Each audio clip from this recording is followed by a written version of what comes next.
Well, gentlemen, this is a video that I've been wanting to work on and do for a long time. I've just had a heck of a time getting it worked into the rotation.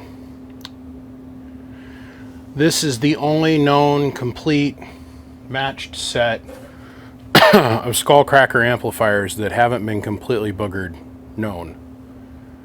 Now, that being said, I say known as in known to me personally.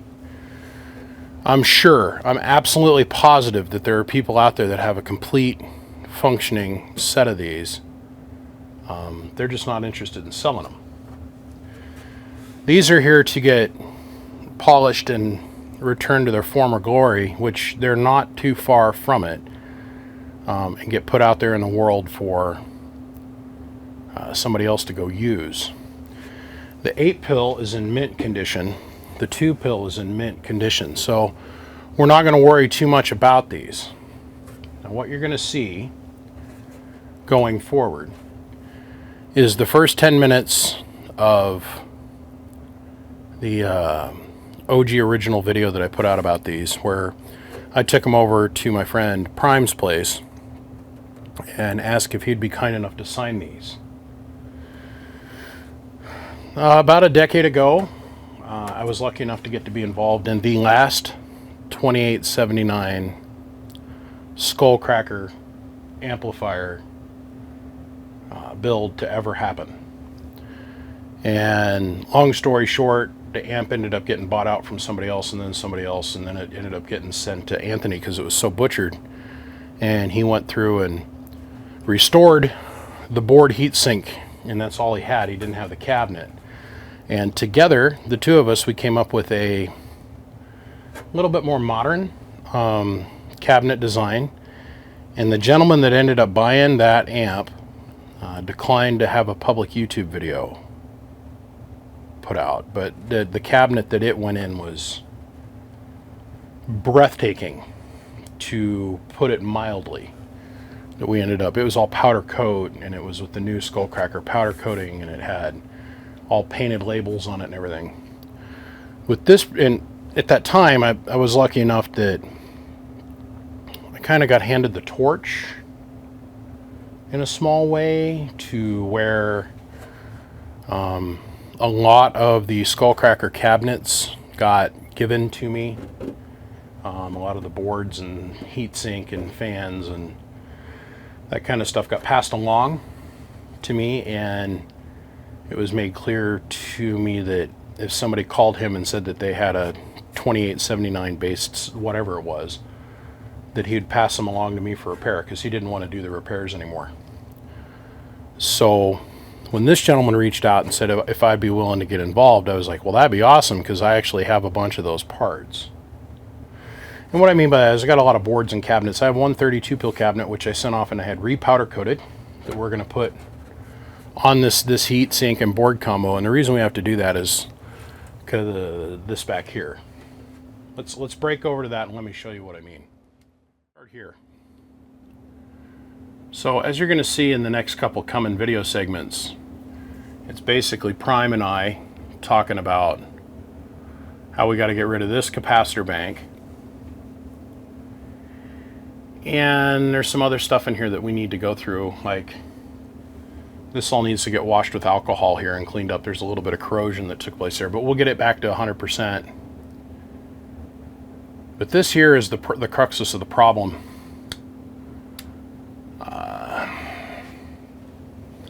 The fans are on a switch. There's a line section that's been attached. The whole back of this cabinet is boggled and broke off. This is solid Romex wire here. We're going to go back and we're going to put this completely stock. And we're going to make it so it's a manual key, and set up the remote system the same way he had his remote system set up for this amp. We're going to get rid of all this auto key BS. It's got to go. That's not the way any of this was designed to work. So for now,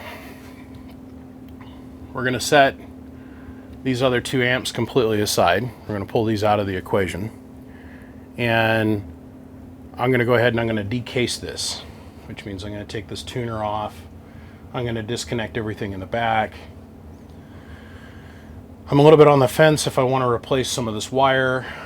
We're going to put everything back to its original stock standard so that Prime can sign off on it and say, no, this thing's legit, genuine, 100%. This is my handiwork, my craftsmanship. And if you look at the inside of this box, there's some really cool stuff going on in here. What I'm going to do is I'm going to slide out of the way now that you guys kind of got the crexus of the deal. And you got an idea of what we're doing. I'm going to pull back from this. We're going to slide over to the first 10 minutes of the interview video I did with him when I took these over to get them signed. And then we're going to cut back to a time lapse as me and him continue to talk about stuff. And that time lapse is going to show me taking this apart, pulling the line section off the back of the cabinet, redoing the power wires, and pretty much getting this reset up to go back into its new cabinet.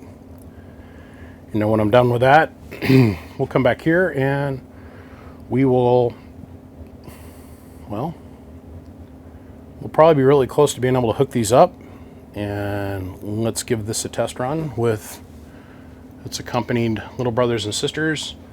When we get back, we'll take a look on the inside of these to show you the condition of these, but like I said, ultimately, these are all for sale as one matched unit. I'm not too interested in breaking this up and selling this one piece and then maybe this piece and this piece, even though that would be how we'd get the most money out of the situation. This is pretty rare. This is how this system was designed to be run. This driving this, driving this. And how they did it was friggin' awesome. You know, today what we have is 1,000 amp alternators. You know, 800 amp alternators is a pretty common thing with the LTO batteries and lithium banks. Super caps. A lot of what they did back in the day wouldn't be necessary. That back in the day you had a choice of huge lead acid battery banks at 18 volts, and or had a lot of alternators and a small battery bank, or you'd run a motor mall. You know, today we'd have one fairly decent alternator, 350, 400 amp alternator, an LTO bank charged to 15 volts and send it. When these were created, none of that technology was available to us, so what they had is they'd use, you know, either a single 12 volt battery and a 6 volt battery and create an 18 volt battery. And they'd charge to, let's say 21 volts, 22 volts, but they'd use small alternators. They'd use like 150 amp or 200 amp alternators, and they'd run a pair of them into a giant battery bank. And the idea was that when you'd present the load of the 2-pill, the 8-pill, and the 32 to the circuit, what would happen is when you key your voltage and your amperage that you had in the battery bank, you'd blow past the alternators and pull down into the batteries. So ultimately where they would run would be 16, 17 volts on these. I mean, legit. The alternators weren't doing poop for you at that point. You're pulling way more than they could produce. So you're running on the capacity of the batteries. Friggin' brilliant. And how you kept your voltage in check is the capacitance of the batteries. Okay, and it's all about being able to keep amperage up. Okay. When you weren't talking on your 32, you'd shut your alternators off, and your battery bank was so tremendous at that point that you would just run on the capacity of the batteries for the 2 and the 8-pill. That's... we had a gentleman here in town that nobody bothered to explain that to him, and he went over and he bought a complete set of these, plus a truck that was all completely put together, and he left the alternators on and ran these two and blew them up immediately. And then he had a lot of problems with this as well. And well, we're not going to get into that, but that is key. These boxes were designed to be run with a higher voltage, and their coax lengths are different. It's another key thing that we have to look out for when running these boxes, is that your jumper lengths are specific. I'll explain that to whoever ends up buying this. Your jumper length from the back of your box to the antenna, the jumper lengths in between the boxes are not the standard lengths that we use today. The reason for that is inside these amps there's a lot of coax. It's a piece of 393 that comes from here to here, roughly about 2.5–3 foot. So as far as the RF is concerned, This is your final point because this is where your tuning capacitor's at, this doorknob for the output side. We have to take this extra length of coax into consideration. So usually from the back of the box, the antenna is roughly 6 to 12 feet. It's 6 or 12 feet. A little different. The same thing with the jumpers, but we'll get into that later. For now, let's go ahead and let the video roll. I'm going to set this up, and we're going to start doing a time lapse. So the first 10 minutes are just me and him talking about what we want to do, and then we kind of fall into a little bit of an interview. There's some parts of this where I'm going to mute out the audio to help protect the innocent. We got to thinking about it after we were done talking, and I was like, man, there's some really cool stuff that we just recorded. Brother, we can't. And he's like, yeah, I know. So I picked up extra power wire from him while I was there, and we're going to use as many Skullcracka components as we possibly can. But let's do this, and let's roll on with the video. We'll talk to you in a few minutes. Click, click.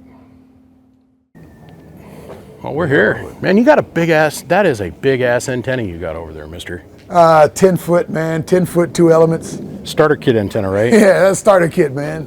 Get some air time. Well, I think I brought something over here you might be interested in.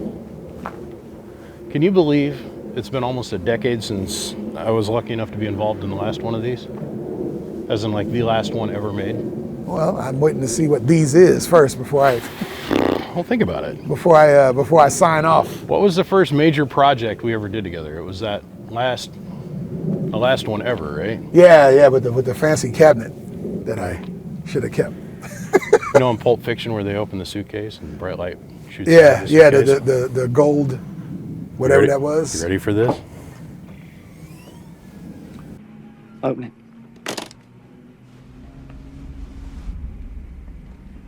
Wait, what is it? What is it? Is that what I think it is? Mm-hmm. It's beautiful. God damn it, what is it?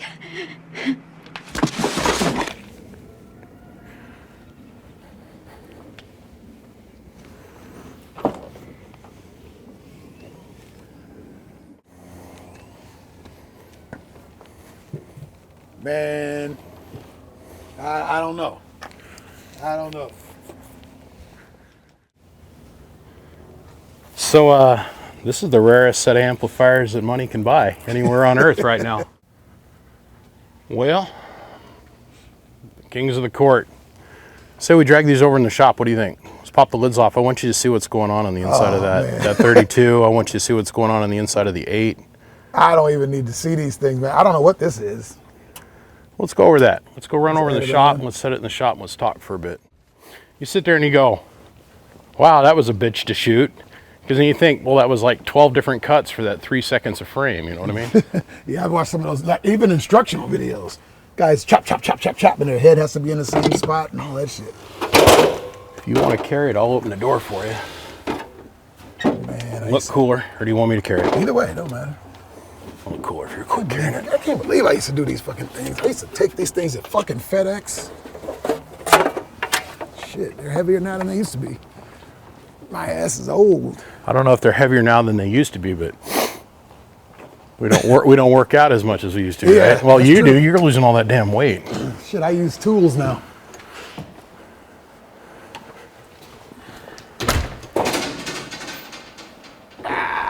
Forward or backwards? Yeah, my work's cut out. I'm gonna have to do some pin nuts, but I'm not gonna reuse this case. Yeah, I wouldn't either. Oh, the screw's not gonna. I've So it's already off. already got another case. You want to unplug it? Why would somebody put a switch on the fans? Just in case you wanted to quietly blow your box up. That'll work. Oh man. This is a ghetto hood rat tactic right here. I'm here to tell you. Look at this. I put the screen on the inside. Yeah, why? Because the RF at the relay was screwing up the fan, I bet you anything. Yeah. Well, you might want to pick If a you mesh. notice, it's been replaced a couple times. Wait a minute. Yeah, you might want to pick a mesh that wasn't metallic. What a dumbass. Okay. Because that shit is not going to do anything. It's going to run right through it. Wow, old school combiners. I remember they told me that wouldn't work. I'm like, Never burn up, too. There's a couple different things in here I got to change out. Like, I wanted you to see this. What the hell is that all about? I don't know. That's a good question. And they're only in that spot? What are they doing? So, now think about how that actually affects the amp. Well, let me change the camera here just a little bit. Everybody else can enjoy what the hell we're looking that's at. supposed to be, that's supposed to be a filter? That's supposed to be a filter. Yeah, so DC filter cap. Okay. there's a couple things I got to change up here. Like, let's talk about how the airflow works in here so everybody understands exactly what they're doing with having this capacitor bank up here. Yeah, you're choking off airflow. So the air comes in from the cabinet this direction. Yeah. Blown down, goes this direction. Hits this wall, makes a 90-degree turn, and makes another 90-degree turn. Runs right out the back. And then it's got to run all the way out the back. So what happens if you take a cap... Well, it wasn't even soldered down, bro. Did you see that shit? I just pulled that off. Oh, wow. There you go, man. That's So what happens if you take a aftermarket cap will do. bank and block off 2/3 of your air passage through your heatsink? How much air do you think is really getting through all this? Exactly. To me, you don't want to block this at all. The reason I built them like this, honestly, was because this is the only heatsink I could get. 9 7/8. And Really? I still got some left. That's the only reason I built them like this. I was always wondering why they were built in this particular configuration instead of cutting the slabs with short runs with like Yeah, I should've- stack a bunch of 8-pill boards together. In retrospect, I think I would have done it this way. I would have done them sideways because then you get more air through them. But Will Kill, God rest his soul, P, I want that motherfucker big. Make a big motherfucker. That's what Will Kill said. What Will Kill said is what I did. So I bought a bunch of that stuff, still got some left. I even got the big wide one I did for 64 pills. And I still got one of those, piece of that left. So yeah. So they were basically built to just a fan here, fan here, fan here, fan here. That being said, the problem was the back end of the amp would run hotter than the front end of the amp. Because by the time this air reached the back, all the hot air was right under this bank. So if you pop transistors, It was always in the it's ass. usually in this area. So, it was a piece of shit back then, but it ran. It ran. They take this thing right here, man, and put 20 volts on this bitch. And I've seen Will Kill do about 8,500 watts on this thing. That's back when transistors were $8 a piece and we were complaining. But Tell us what we about did. the development of this, because I know there was a little bit of stuff that went on with this, the stuff breaking down and getting hot, and you have to... Yeah, I went to the iron powder. I used to do 61 for a while. I went to 67 for a little while. 43 is suicide. I did that, and that thing got so hot it exploded. But this is back when I didn't know shit about this. I was just doing this off the top. So I went to these iron cores, and the yellow ones and the red ones both worked perfect, and I never came off of them. Yeah, well, what about the yellow and red? Have you seen those? I haven't seen that one. Yeah, the outside of it's red and then the sides of it are yellow. Oh, really? Or vice versa, it's red and then yellow. That sounds like Bobo the Clown or some shit. But Now, anyway. my memory these were- serves me, the one that was in the last 32 you built was bigger than this. Yeah. I still got some of those. Dude, I got some of these, man, like this. Yeah. And I realized in retrospect, I didn't realize in retrospect, I realized when I was doing it, to try to do a Wilkinson on this heatsink is impossible, right? It's possible, but you're going to have a lot of stray inductance because you're running, some combiners here, some over here, some over there. There's no center point.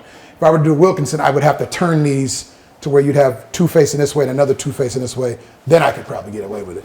But I couldn't get away with it on this heatsink, so I just cascaded all the way through, and I could still get, 8,000. Well, everybody did that in those days. You could get about $8,000 out of these things running them stupid. Do not run like that. Do not. When BBI tells you don't go to 20 volts, he knows what the fuck he's talking about, because back then these things were $8 a piece, and we thought we were rich when we bought 100 of them. So don't do it now. But that's what we did. That's what this was. This was a souped up shootout box. Let's go down here and let's talk about the back end of the amp here. I wanted to cover this real well with you, because Boy, this is bad. this is not the way this came out at all.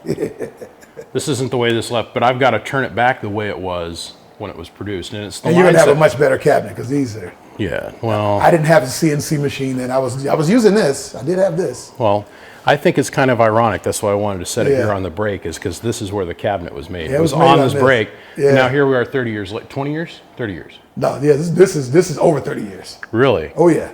I stopped making these. I sold the last Skullcracka in 2000. Well, yeah, about 30 years, but this is not one of the last ones.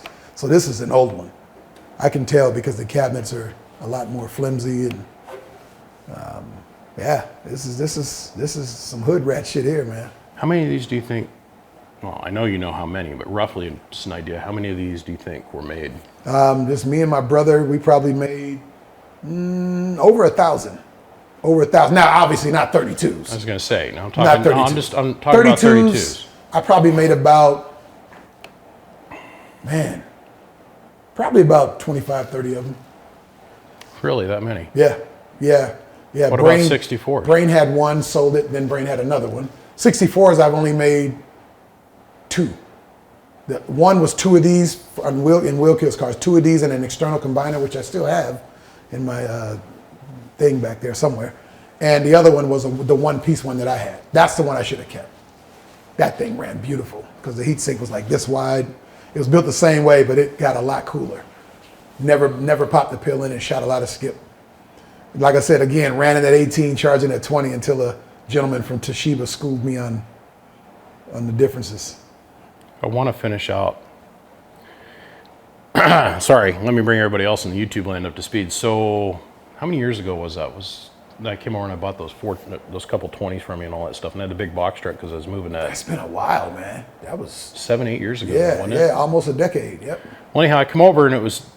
I wish we could have gone down to the old place and put this in the old place. That would have been, Yeah. you know what I mean? But Yeah. that would have been really cool. But he had all this stuff sitting around. He's like, I'm not building any more of these. This is the last one I'm ever doing. And he gave me all the cabinets and enclosure. I happen to have that last 64 pill enclosure. Yeah. That thing And the is last sick. 64 pill board. No, you got one, don't you? Yeah. I got one. Sitting somewhere. over there, don't you? Yeah, we'll grab it in a minute. Yeah. Well, I want to finish that. Yeah, you should do it, man. You should do it. I almost built one, But it's just not to the have same laying unless around. your hands have made it. Everybody out there understands. It's one thing to say, oh, okay, BBI's rebuild a box. Or it's another thing to say BBI built, but then it's another thing to say Prime Minister built You the know, box. and I'll say this, man. You already know this, but I'll say this to anybody. Did he put a key in circuit? Oh my He God. did, yeah. We're going to go to that. We're going to get there. We're just Oh, going to ignore this for right now. We're going to cover all of this in a minute. We'll get down here in a Let minute. me see how black the relay contacts are. Yeah, pretty black. Yeah, burn off, yeah. Yeah, I got to okay. take that whole relay out. I've got to decase this the whole 9 yards. Yeah, you know, and just so everybody understands, like, I didn't want to build these, right? It was kind of a relationship that, went sour. I said that before, but I said it to say this. I didn't want to build them, but I got stuck with a lot of parts, and I said I was going to build them till I ran out of parts, and that's exactly what I did. The combiners, I just made these myself, and me and Mauser got real tight. So I just want to say that these were like mostly by hand. No, I got CNC machines now. That didn't exist.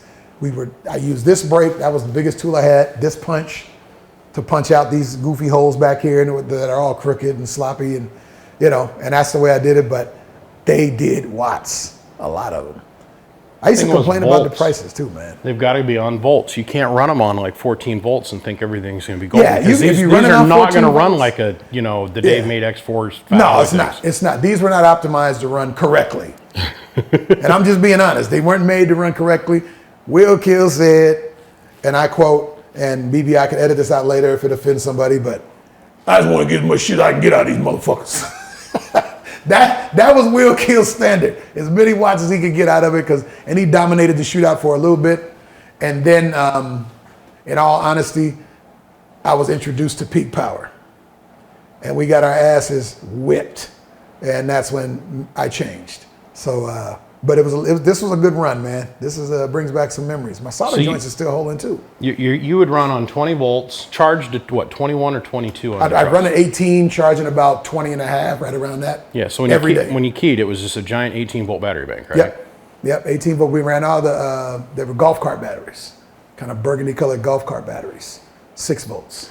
How many banks of that shit did Kill have in his truck? Kill had, well, God, I had 18. He had at least double. He had at least 36. And I'm going to tell you what happened with him one day. And I think Brain was there and a few others, caretaker, and we were all over there working, and he was putting his box back. He always had this thing where he'd take his box out and clean it.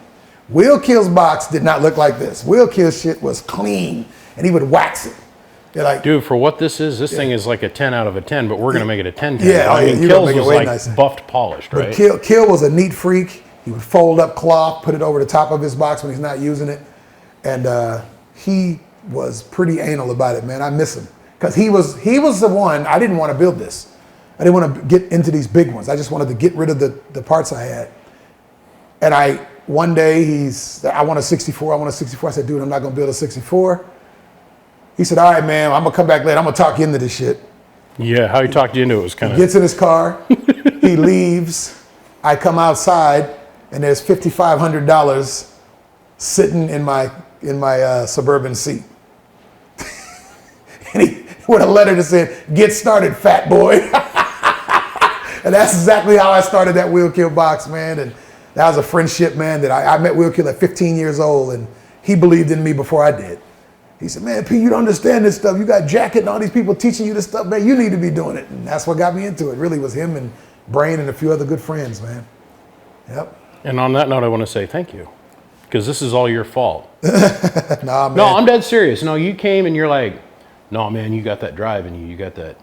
You just got to keep doing what you're doing. Don't worry about it. You just keep going forward. And I remember people were laughing at you making a 2-pill. Of course, those folks ain't laughing no more. They're like, what time is mine going to be ready?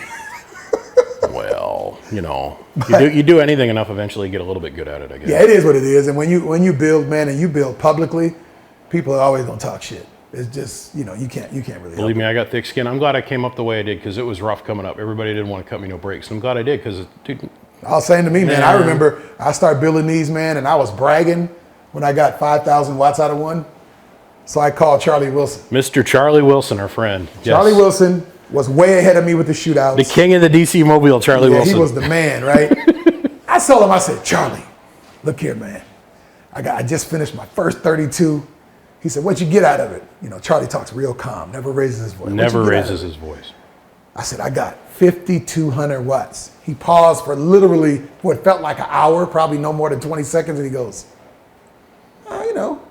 that's good. You'll get it there. What the hell you mean I'll get it there? I'm there. He's like, no. He said, you bring that to the line, you get cut off. And that's what happened. I fooled around and took one to Hot Springs, Arkansas, put it in a guy's car, cut off, first round, gone. And trust me, some of the rumors you hear about who dominated shootouts, not the same. Like I said, and then came Dave Made, and that's when I said, okay, we got a guy that's basically a damn factory over there. So I just said, I'm out. And that's when I got out of him. Tell them the story about what Charlie did with his slug that one time to show you what the difference was, if you don't mind. Yeah. Yeah.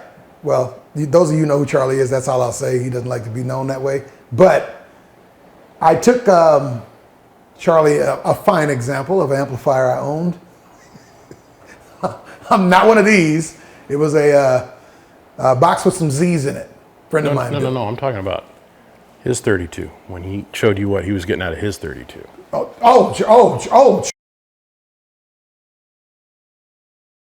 tell you, he didn't. I will edit that. No, we're not talking about. No, sir. All right. No, sir. No, Here sir. we go. All right. Yeah.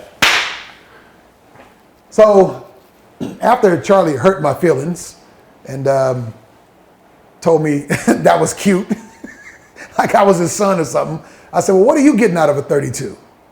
He said, he said, about 8,300 talking. I said, talking?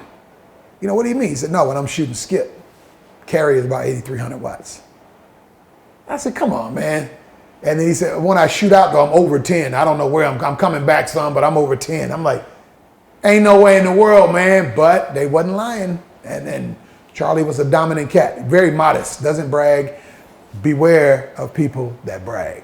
People that brag, you know what they say, they claim 9 inches, it's probably 2. But Charlie was not playing. He was, that man didn't give me no information, but he gave me enough to keep going, right? And here I am. But we won a few shootouts. We didn't win nothing down there where he was at, and then came Muscle Man, who, in my opinion, the world has kind of forgotten about. He was the king of this. Period. King. Bar none. Over 300 transistors. I can't remember. 901 is his nephew up in Michigan. And I guess we got to define what makes him a king, because there has been one guy for sure, and we know two have tried to where they've had close to, if not more, or maybe a little bit close to the same amount of transistors in their truck. Right. We're going to get to the bottom of that. That's not something that we're kind of covering in this video today, but Right. what I mean by he was the king is he was straight up before anybody else. Yeah. Putting big multiple DC transistor boxes that you got to lay on a freaking stretcher to get inside the van. He built it inside of his Suburban. Man, inside of his van. Yeah, you got to lay on a freaking what is it? It's like a medical stretcher. The medical stretcher to Yeah. get inside the damn thing to work on it. He had to build it into the vehicle. 901 told me the whole story, man, and that dude, Nobody's taking it to that Tyler, level. Texas, went up against, of course, the grainy old videos and stuff that's still running around. He went up against a guy, I think he had a 3CX 10,000 or a pair of them, and he stood outside of the car.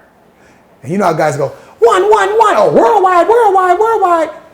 Rumor is he went click, muscle. I say rumor is because rumor ain't no more. You hear the gate's all over the place. It literally was 111, clap. And he's standing outside the truck with the Standing truck outside the off. truck, motor off. I mean, that kind of stuff right there. I wasn't standing there. I was younger and looking at some sweet things at the time. Titties. But trust me, when I heard that gate, I was like, God damn. And it was just, as a young cat then, it was inspirational. I was just a little kid. I didn't care nothing about building amplifiers. I wasn't a little kid. I was starting to get my other career together, some of you know about. But yeah, he was a hero of mine. Yellow Jacket I had people I looked up to.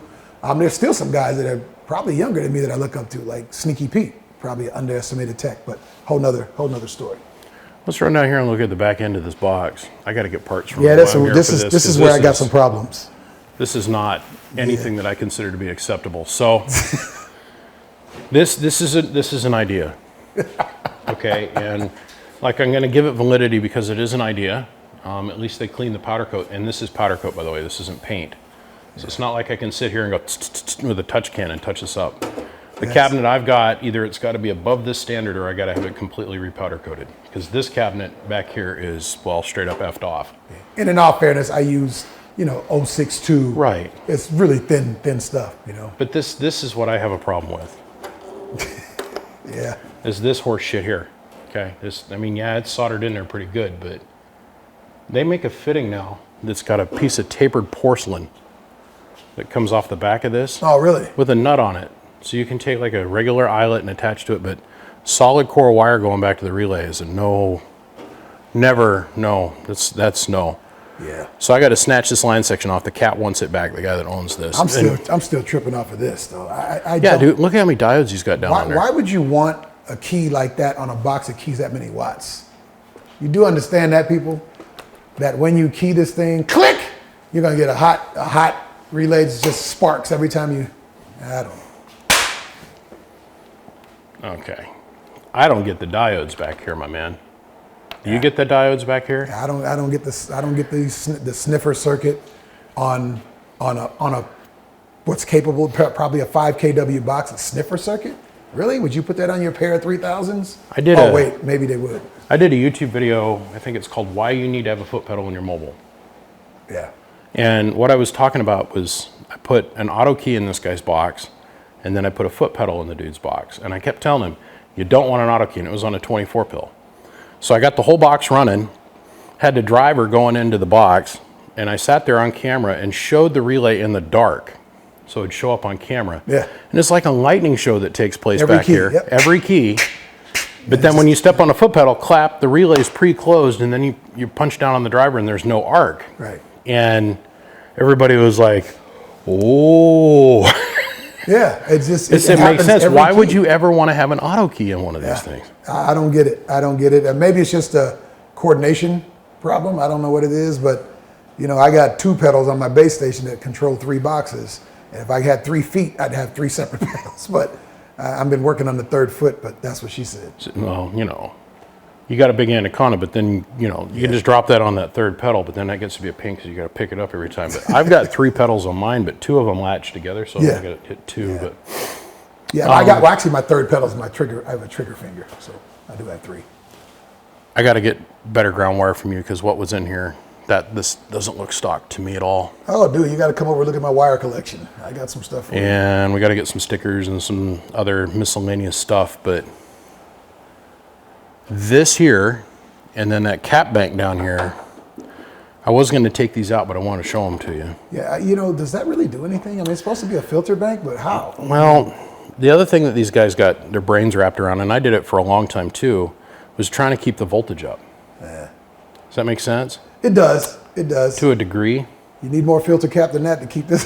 But with the advent of the supercapacitors and the advent of the LTO batteries, dude, the LTO batteries, that is some game-changing shit, in my opinion. Well, I tell you what, I'm a customer. Wow. If you had to change anything today, would you change the input network? Would you change how you do the output combiner? What would you go in here and do? And then the last thing I want you to cover, last, is let's talk about the coax for this box and the lengths that they need to have this properly run if somebody actually chooses to put this in their vehicle. Because when I'm done with this, it's going to be a museum piece, right?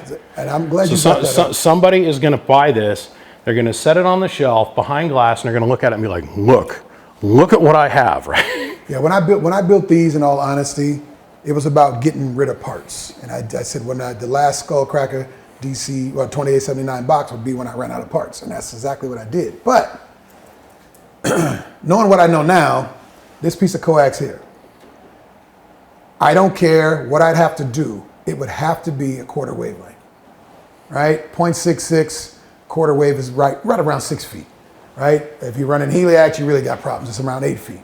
But this would be about 6 feet. So would the one coming to here. And I would just smooth everything out. And that really makes a box run better. I know people don't believe that, but if this gives you 20 more watts and something else gives you 20 more watts, something else gives you, and less reflect, which is more important actually, and cuts back on heat, which is even more important than that. Anything I can do to reduce heat and give me better efficiency, I do that now, because these were just speed, hurry up and get them out. But there's things I did in here that I would not do again. Another thing, I wouldn't run one long piece of heat sink. I would probably do something where these were broken up side by side with a wall between them, even though they'd still be combined, or side by side with a shitload of air coming down on them. Or I'd water cool them, but that's only if you put them in the house. Water cooling is, in my opinion, is a little bit cost prohibitive. Unless your box is worth over $5,000-6,000, water cooling to me is a waste of time. So when you built the last one, and I'm fighting the urge to say we, because all I did was assemble it finally and then deliver it and all that other stuff. But the idea that was brought onto the table was that there would be an air wedge, that we'd use the top 4 fans that are normally stocked with this amplifier, that we'd blow air down on the top components and have separate vents at the front and the back of the cabinet for the exhaust air. And then on the bottom, we took 4 separate fans and bottom pressured it through a reverse plate that the amplifier sat on. Air sandwich, yeah. That was, I think, the words that were used at dinner that night when the idea was put up, was an air sandwich. Yep. And then we had the air come out the sides. Yep. And yeah, it was fresh air in on the sides, exhaust ports on the end, and that worked so good. That thing, yeah. And what was so disappointing to me is we did all that video work, we got all that stuff prepped up. Dude, that would have been an epic couple-hour video. Yeah. And then right at the very end of it, the customer said, "I don't want to have a video of this made." Well, yeah, and I have all that sitting on a thumb drive at home, and I can't do anything with it because the guy that owns it, what I think is hilarious is how much we sold that box for. And remember, this is 7-8 years ago. You called me, and I damn near started building 2879s again. I was like, damn. But then you got to look at what, but right now, man, what you're doing, and there's a few others out there, man, what you guys are doing with 2879s now, people don't want to admit it. Old guys have a tendency to go, oh, yeah, you new booties now. And you should be further than where we were. And you guys out there that are my age, man, I know it bothers you when a young cat comes up and he's kicking your ass, right? But it's called evolution. Let it go. Let it go. Get out of the way and let it go, man. I love the fact that, you showed me things on boxes and I'm like, did that shit just work? You know, I mean, it's just beautiful. And I think it should, this is like, I won't say day one, because Pac-Man and those guys were doing this stuff way before me. And I just kind of copied what they were doing, honestly, just to get the stuff out of the door. But Before then guys we like run- Charlie Wilson started really getting to me. Before we run away, let's talk about how this coax length makes a vital difference and how this amplifier runs in a mobile and what you have to do in the mobile to make this box actually run. Because I wanted them to hear it come from you. Yeah. And I've explained it many times on video, but it goes on deaf ears, I feel. That you can't take this box and put it in the Dave made configuration coax setup. No. Don't get me wrong. I get Dave's 6, 6, and 6. I get that. Because a quarter wave, you know, minimum reactance. I get it. X equals 0 at a quarter wave on 0.66. I got it. I don't want to go over the formula again. However, in this, I always took this coax into consideration, which was usually around 3 feet, right? So I'd compensate for that on the outside. So what I would tell people from the radio to the first driver, 18 feet. I always said 18 feet. People go, what do you want 18 feet for? I'm gonna tell you guys something that nobody believes. I say this all the time, and every time somebody checks it, they're like, holy shit.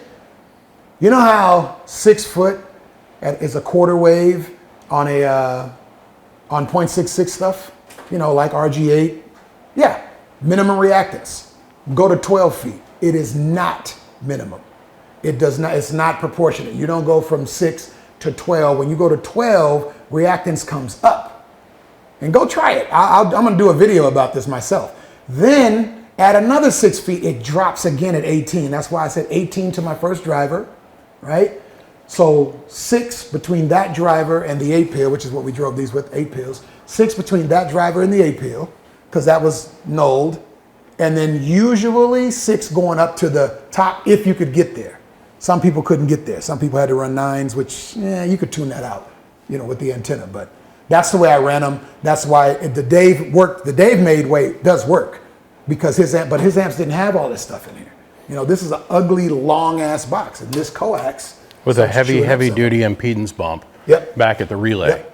Heavy impedance bump back here at the relay. So you got to think, the amp only cares about the here. Yeah.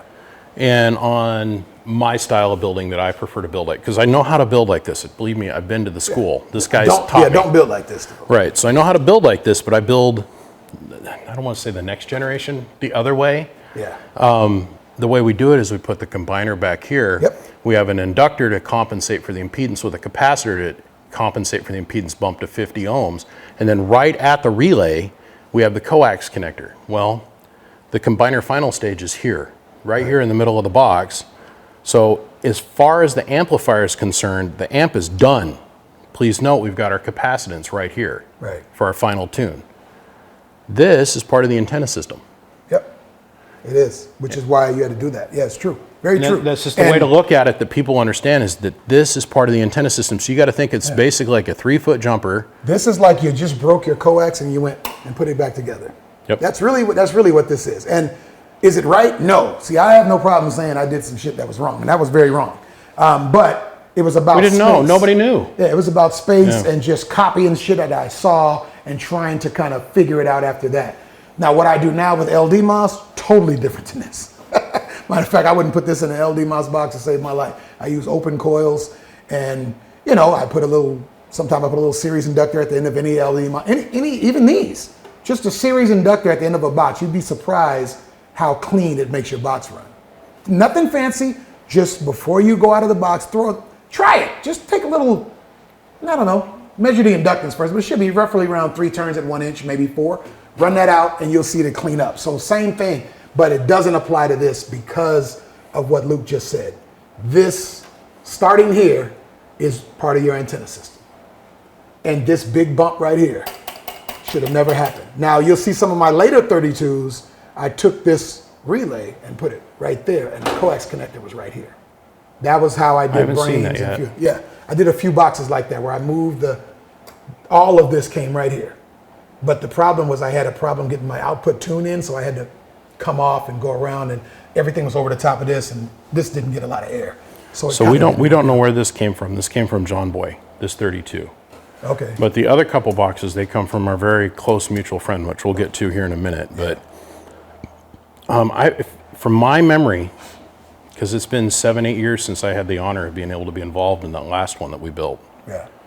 I don't remember us using aught gauge. I remember us using like 2 or 4 aught gauge.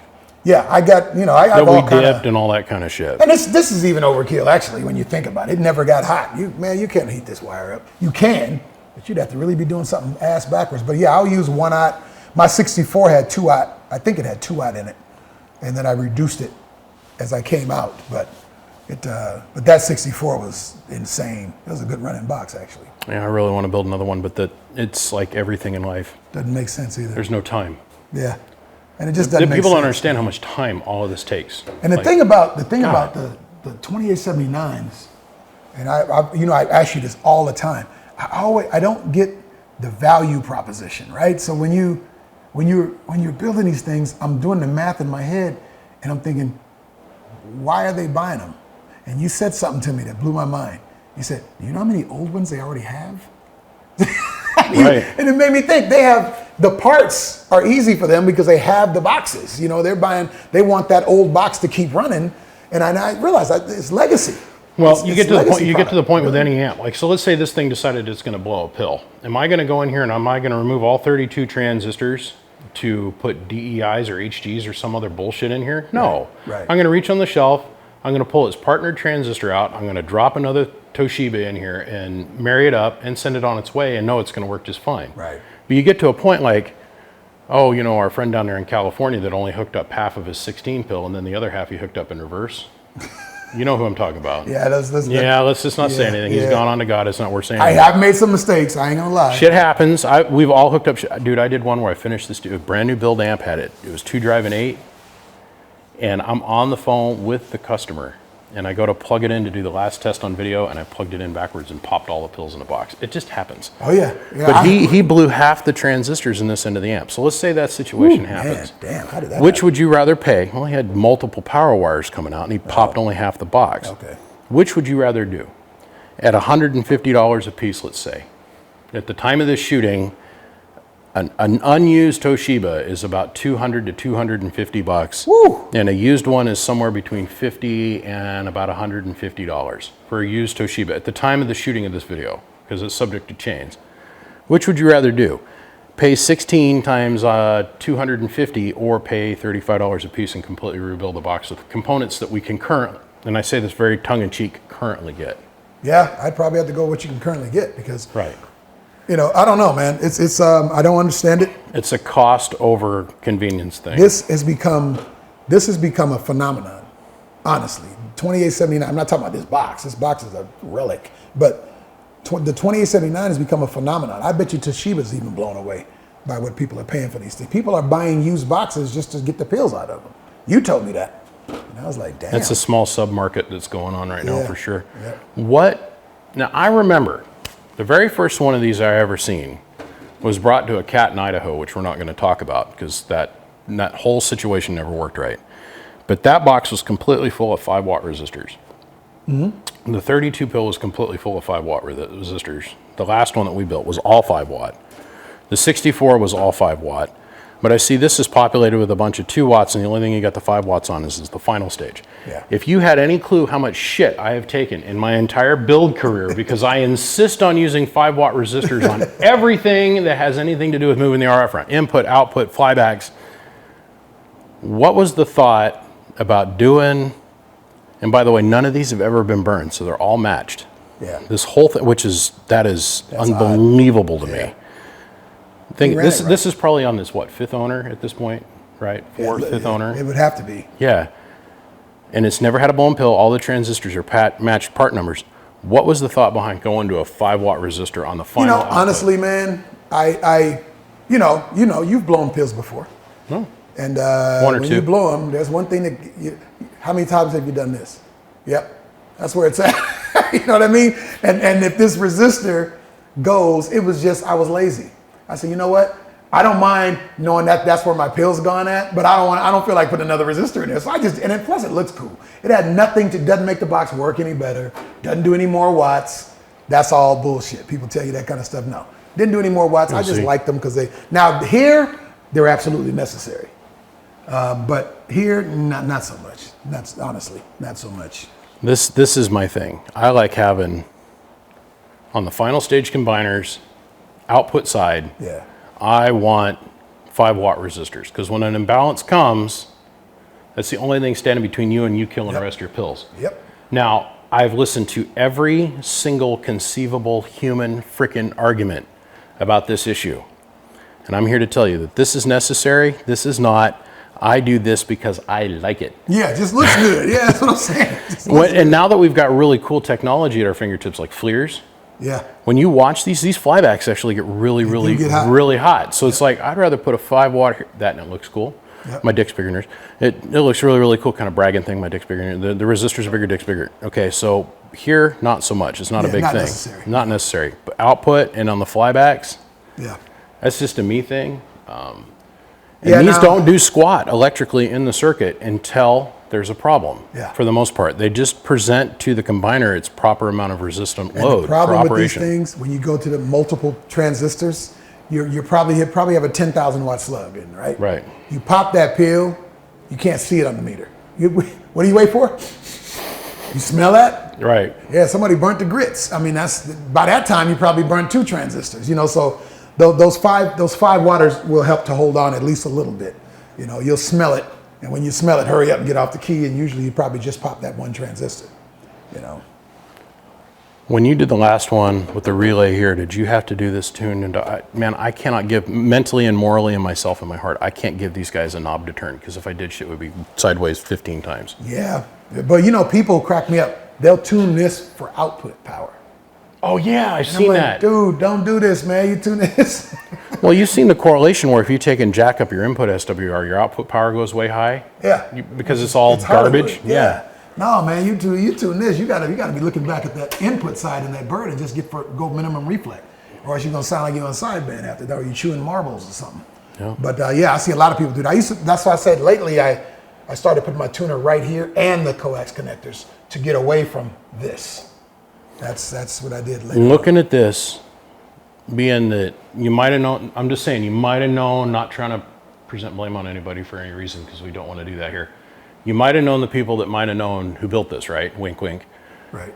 When do you think that this thing was produced? Roughly, how long ago?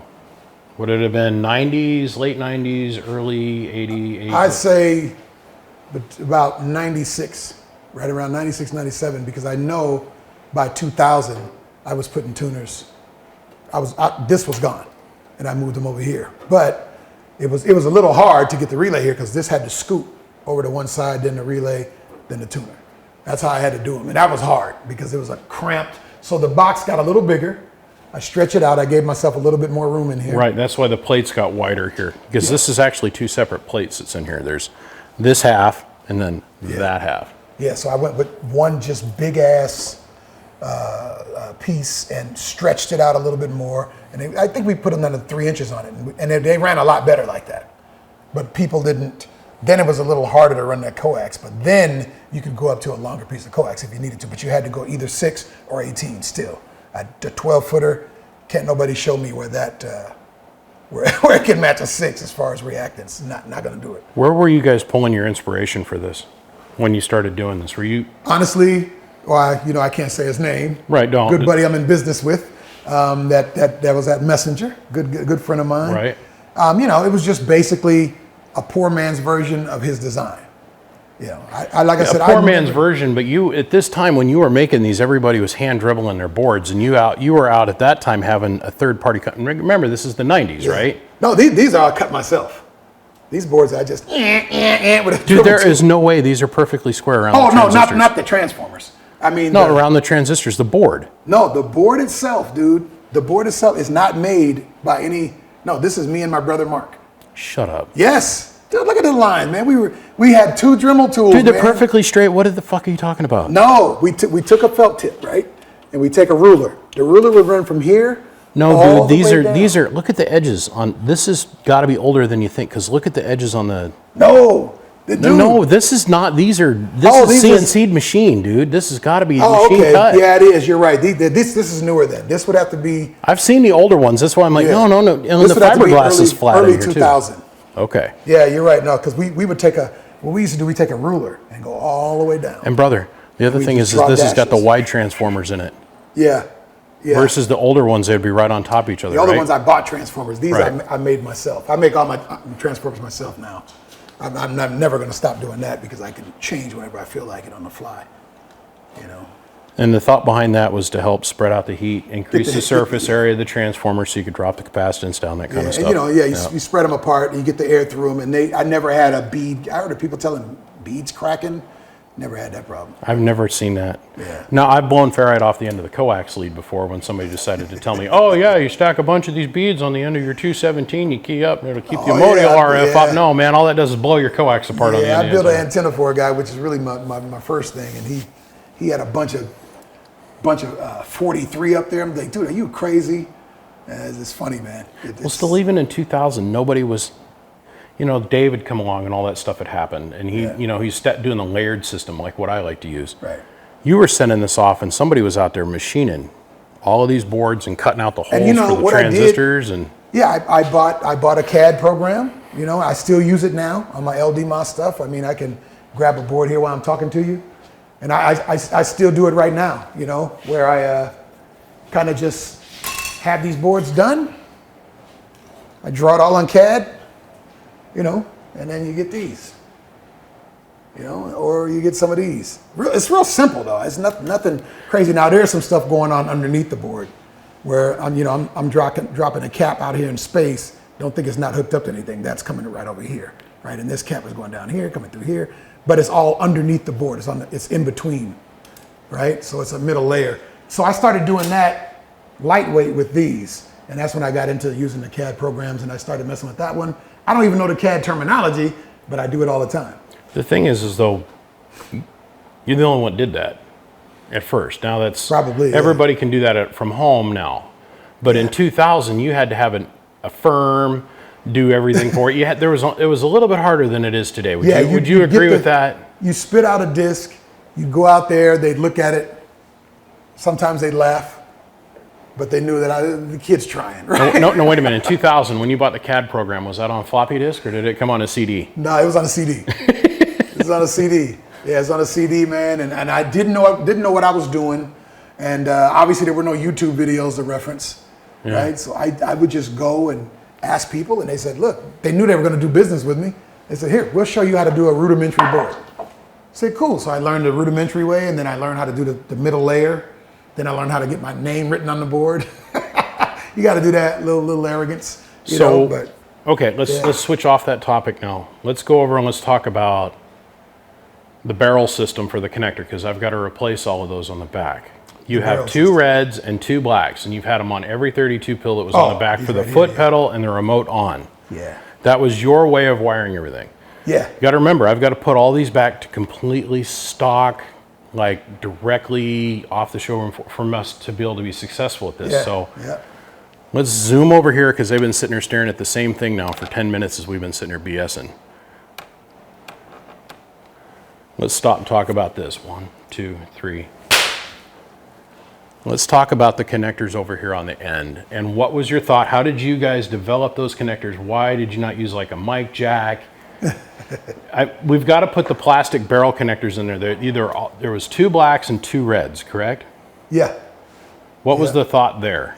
You talk about these big feed-throughs? No, I'm talking about for the foot pedal and the remote switch for on-off. That was back here. What were you guys' thoughts there? Man, you know what? Honestly, I'm being real, okay? There's a place called Hardware Specialties. Gary, if he's watching this video, is going to crack up. I love Gary. Whatever connector he had, I said, look, I just need something, dude, that when I hit a pedal, I can short him. He said, well, we got some of these banana plugs. I said, oh, no. They use this in audio, just so you guys know. So I just bought the banana plugs, and one went to ground and one was hot. And I would connect these 2 leads on the outside, and that was it. Now you could just use a phono jack. I wasn't even thinking about that. And I did music for a living. Boy. We'd use a mic plug or something. I mean, I wish everybody would go to a mic plug. It's a lot safer than a phono jack, but Yeah, funnel jacks are a little funky sometimes. They wear out after a while, especially if you put tension on them. So when you put these together, which orientation was it? Was this foot pedal, or was this remote, or was this foot pedal and that was remote, or? What are you talking about, between these two? Yeah, well, there's 4 jacks that were there. You had the 2 blacks on the bottom, and then they had the 2 reds on the top. What was the plug orientation is what I'm going This one after. was just to turn on the box, right? So this came out, and it would go up front. That would be a remote. And you just feed it hot, right? Right. From some other source. I would actually, the hot, yeah, well, because it kind of did a round robin, really, but you really switched the ground on, not the hot on. When I switched the hot on, I noticed you get a little arc every now and then. Okay, so you want that switched to ground. So I was switching the ground on. So when this went up, boom, click, the box turned on. Got it. Right, that's really what I did back then. But you still had that hot wire running up to the front and back, even though it was only, I think I used to, back then I would put sometimes I'd do a little 12 volt piece of supply in here as opposed to running, because I was doing 20 volts. So I would do a little 12 volt standoff running off of one of the batteries and run it over here in the corner, but not all the time. So what was your guys' thought on this? Now, we're just going to pan across this thing here. And we'll say that this is the front of the amp, which doesn't really matter which is front and back. Kind of is. You never put an on-off switch in these? Nope. Because nobody is going to walk around this big 3-foot ugly ass coffin and look for a switch. No, you had to run that. Everybody I sold one to, they wanted to be able to turn it on from the front of the vehicle. Yep. What are your type suggested connectors? Like if you were to have a guy buy one of these from you today, or back then, what were your type suggested connectors for the back of the box? Is it a welding cable? Because it ain't them gay ass. What do you think about that 150 amp Anderson clip on the ground side? I about fell over laughing. I was like, even though that they're using both sides, it's still only 300 amps. I didn't even know what kind of connector this was when I first saw these. But I don't really like them. I like things that screw on. And what I did with my hots, and I know this is a little overkill, but Will Kill, Brain, and those guys, they had a board in the back. And I had these little stands. They were kind of little four-way stands. They'd come up and they'd have a big nut, a big 5/16 up top, right on top of this big, 4-way kind of box. And I'd take 2 of those, and that's where you'd screw everything down. Screw that right into the top of your battery box. And that was, Will Kill would torque the hell out of those damn things and couldn't blow them up. I couldn't break them off. And I always use things that guys could use over and over and over again, because that's what blows stuff up. Repeatability had to be. I'm not a big fan of the contact slip connectors like Anderson Club plugs. No, I'm not either. I'm just not. I mean, they work great for forklifts or whatnot. Not at this kind of current, You can go and, they make 1,000 amp Anderson clips, but they're as big as your leg. Yeah, this one looks like the hot's bigger than the ground. Well, yeah, the hot's here, let me show this on video. Explain that to me. Why the hot would be big? Because they only had 2 clips. Oh, okay, because DC starts at ground. Right, and then all the electronics, show that on camera, flip that up. Yeah. So I got to replace that. I like welding lug connections. Me too. A lot of twist. Click. Yeah, a lot of twist, heavy torque contact surface area. Yep. Yeah, I don't use these either, but they work if you. So we'll bring the wire out and we'll put eyelets on it, and that's the way it would have come from you. If you were to, if they were to go back in time and say, hey, to whoever was actually building these things, that's how it would have come. Yeah, you'd get this little, I won't say tripod because it had 4 sides, but you'd have 2 of them, one here, and you would take these big wires, put it on that big nut and bolt. I mean, not no nut, just a bolt straight down, and they would not budge. Will Kill was so anal about it, although he canceled that when he had to work on it. He would put that Loctite stuff on the bolt. I'm like, Kill, I wouldn't do that if you have to work on it. Yeah, he ended up having to work on it. I said, you take that shit out. So how would you guys do the coax on the output side and put the line section on? I like my line sections right on the box. Same thing in the house. I mean, you see my station. I always put my line section on as close as it can be to the relay. Yeah, but what would you do this kind of connection, like what's going on here? No. What I would do now, honestly, if I could, well, I don't have the room now. I wouldn't have the room. What I would like, if I could make the box a little taller, the bird would be on the inside. Right. Well, of course, this is a dual, but let's just assume it's not a dual. The bird, or if it's a sideways dual, the bird would be on the inside with both line sections coming out here. You just put the slugs in the back like a double barrel exhausts and it looks beautiful, and that's the way I would do it now. See, if I was going to do this myself with a line section attached to the cabinet, I have no problem with this being bolted to the cabinet like this, but it's how the connection is made. Yeah. I'd take that pressure plate and still go have the pressure plate in between, Yep. have the PL259 connector on it, but then out of the PL259 connector, I'd bring a piece of 393 and bring it down to the relay. And another thing I would do, Instead of doing this solder to the center conductor of the line section, that's no. yeah, I'd have another thing I would do. This ass end would be gone. It would be about an 1/8 inch piece of bare aluminum. I would cut a piece of bare aluminum on the CNC. I would take my burnisher, clean it up, get it nice, and I would leave it open. And you know why? Our good friend ground. This stuff don't ground well. You know how many times I had to go all over this thing just to make sure it got ground. And that's actually. And then the heat sink bed on these. Let's talk about that too. That just by chance, because that was the heat sink that you could get at the time, the heat sink bed on these amplifiers is almost about double the thickness of what's currently used. Yeah, so you could weld or bolt right onto the back end of that thing. Oh yeah, this stuff is like I said, I got some right there, and it ain't no joke. But it's like I said, these weren't the greatest boxes out there. They were definitely much better, much nicer amps. Dave May was way ahead of me. All that stuff. They were way ahead of what I was doing. This came from really the Dominator tribe. Dominator, heavy duty. That's where this came from. Yeah, but they won a lot of God. I don't care. Man, you go back and you look at that record. Yeah. Go look at Foxy. She built in this style as well. Yep. Would you say that that's a fair statement? Yep. Think of how many. Think of how many of them guys won shootouts. BB Foxy and them worked guys. with us. She Yeah. was like when somebody called me and they needed parts. That's who called me. Foxy's like, and she got that sweet voice. Oh yeah, "Man, she's. we need some Yeah. parts. I'm like, anything for you, sweetheart.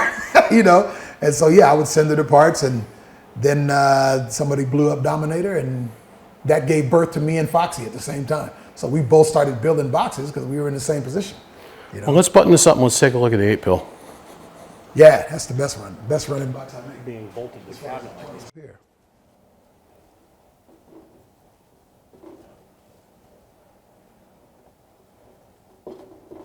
That's Prime Minister, not Prime Minister. Yeah. That's old school right there. That's pretty. That's old school. Well, it's taken me 3 days to get to this point in this restoration / repair / restoration. I cannot say thank you enough to the Minister in the corner for opening up his shop and spending so much time with me on this project. It is a heavy burden. It's not really. It's not that heavy. It's a lot of responsibility for me to take on the fact that I am representing this name, right? My craftsmanship here has to be at or above the standard that he would have delivered to you when you would have purchased something from him, if you would have. Now, my meticulous thing of detail, I had to blend a couple different things here together. First off, the cabinet that I had, it didn't come out until it was in powder coat the second time around. That powder coat guy calls me and says, "Man, you're gonna come over and take a look at this." When he was bead blasting the cabinet, you could see clearly, because somebody had polished the ever-living shit out of the cabinet at some point or another, that it said "Will Kill DC Mobile" down the side of the cabinet. So this cabinet that you've been watching me guys work on was one of the OG original cabinets that was in Will Kill's truck.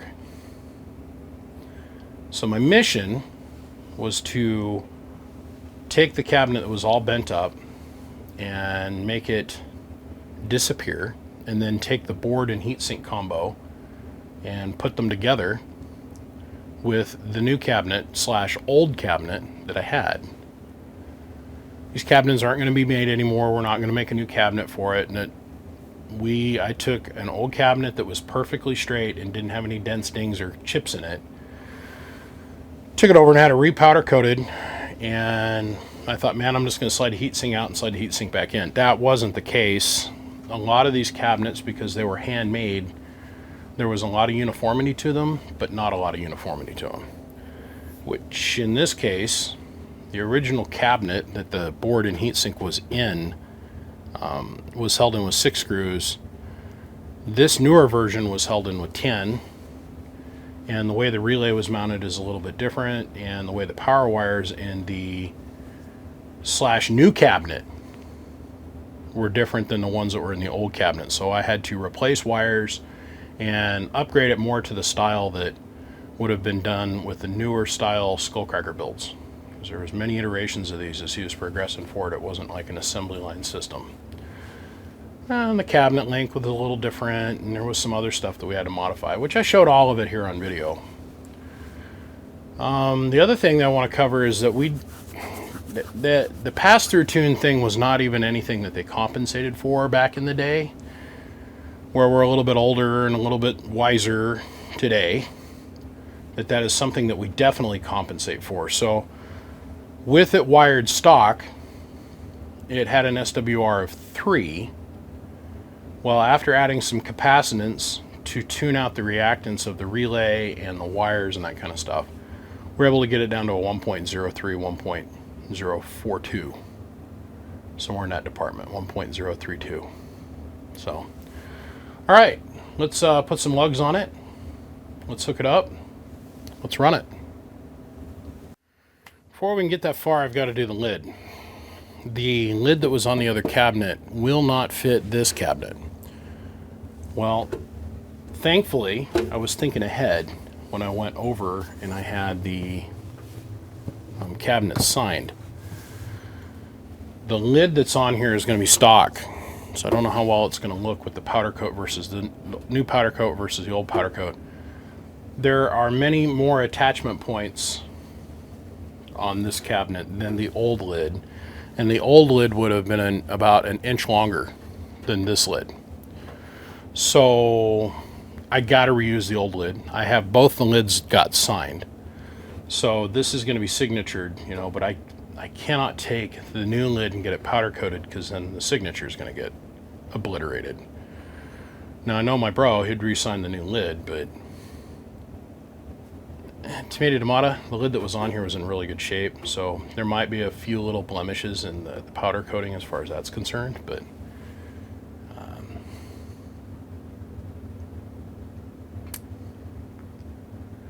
there's quite a few things in here that changed. Let's scoot in here and look at this and talk for a couple seconds. The main thing that we did differently was we used multiple runs of 1/0 through the back, and we did it on both the positive and negative. It's a mirrored side over here. You can't see it, but it's mirrored. The other thing I did is they used sheet metal screws for the lid. Now some of these were used heavily in shootouts, so they just had the actual crush nuts. These here were in the cabinet, so there was crush nuts in the front and the back, and they would hold it in with just regular sheet metal screws on the side, because you'd only put 1 or 2 in the lid, so you can pop this open when you go to compete with it and say, look, I have Toshiba. That was a thing. We're not going to live like that anymore, right? So I went ahead and I color matched a whole bunch of screw hardware, and that's what allows us to have the black screws down the side. To me, it didn't look right to me, and this is just to me, and I got approval before I did it.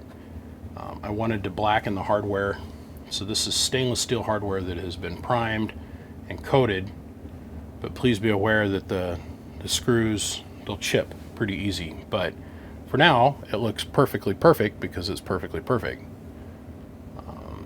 I even went through and I tried to index the screws so all the slots are vertical and that kind of stuff. My ADD kicked, or my, not ADD, my ACHD kicked in. Once again, got that one wrong too. My OCD, there we go. my OCD kicked in, and I had to go that route. There was a ground bar that got added to the side of the cabinet on these 3 attachment points that wasn't in this particular amp. And the way that worked is the ground wire came in attached to a bar, an aluminum bar that was on the back side of this, and then they took ground down to the multiple points. And then we're talking the board that came out of this cabinet went on to be the last constructed build. It's a long, convoluted story. Just know that there's 3 extra screws that have been added, but I went ahead and color matched them and replaced them with screws and nut hardware, so there's no holes in the cabinet. Went ahead and fitted it with crush nuts all the way around, 632 thread. So once we put the lid on this thing, it's not going to need to come off anymore. This is a lot of friggin' work. I thought that this would take me a day. This ended up taking 3. I'm on my 3rd day. And now what I got to do before I go any further with it is I got to drag this outside. I got to set it down at an angle. I got to blow it out because there was so much metal moving around when I was drilling out the heatsink bed. Like, this thing is thoroughly bolted in here now. I had to re-drill new holes all the way down the side of the heatsink bed. And you want to talk about a guy puckering his butthole. Because if I broke a bit off inside that heatsink, you want to talk about a problem, because now I got a hole in the cabinet and its alignment point on the inside has got a hardened, mil Fe drill bit broke off in the heatsink. Having to hand drill these too, because there's no way I was going to be able to get this up on my drill press with all this stuff in here and be able to clamp it down. I do it by hand. I went slow, took my time, and it all worked out. I spent a ton of time, and you'll never be able to tell where, but at some point or another, and I'm not going to say where because you'll never be able to find it, one of these 8-pill sections that had something drip through the fan, and let's say here we'll randomly pick this 8-pill section, had dripped through the fan and was left in there and corroded all around all the traces and the tabs of the transistors and all that kind of stuff. So I had to come in here, pull all the screws out, get in here with the alcohol and a grip, and I mean a grip of Q-tips, and clean around every single thing, trying to prevent from having to disassemble as much as possible. I got it. You can't tell. And then I went ahead and I shot the entire box with clear. That's why you'll see that some of these are shiny and some are not. In the process of drilling the heatsink, the beads would vibrate a little bit and they would spin. So the clear is to help prevent any further corrosion now that we've got the board completely clean. I want to blow this out with an air compressor really good. I want to blow the heatsink path out with an air compressor really good. And the other thing that I did is, I know that most likely this amp is going to turn into a museum piece. Like, the guy that buys this is most likely going to put it on a shelf and be like, look what I have. And it's going to go into his man cave, because this is so rare. I can't even describe to you how rare this amplifier is. I've had a lot of very, very rare pieces of equipment come in this shop. Nothing holds a candle to this. Well, maybe the complete kit build SP220 that I did, where I started out with a complete blank kit and turned it into a completed amplifier.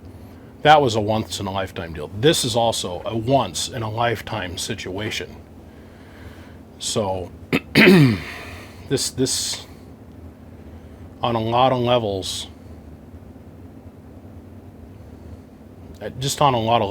required a great deal of time. But what I was getting at is the way these were designed is that the heatsink and the board sat flat against the base of the cabinet, in the idea that somebody would actually hook this up and use it in the future.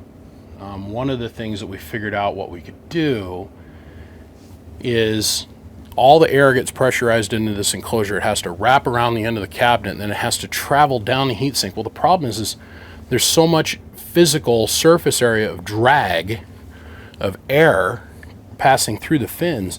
By the time we get down to this end section, even though this, and if we look at it, the heatsink runs from here